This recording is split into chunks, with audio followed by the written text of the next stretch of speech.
Welcome to episode number 3 of the Face Behind the Tech series. I'm your host, Becca, and today let's talk about some tech tips that you can try at home and get your technology up and running.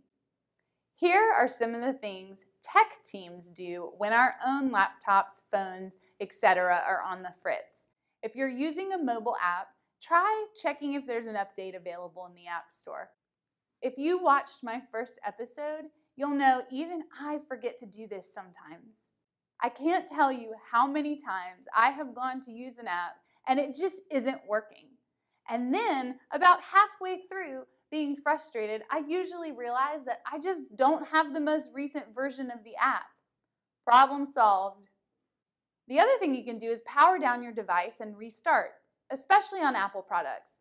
It's amazing what a little power nap can do to reboot technology. Sometimes even our technology needs a break. Try an incognito window. What is that, you may ask? I didn't know either until I started working for tech companies.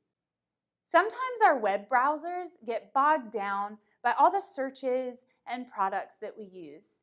One way to tell if the technology issue that you're experiencing is caused by information overload is to use an incognito window and try the website or application again.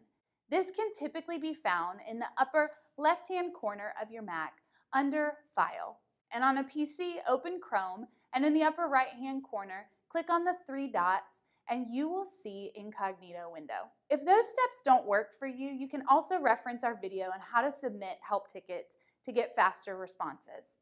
I'll link to it below. Thanks for watching this week, and I'll see you in the next episode of The Face Behind the Tech. Cheers to keeping tech human.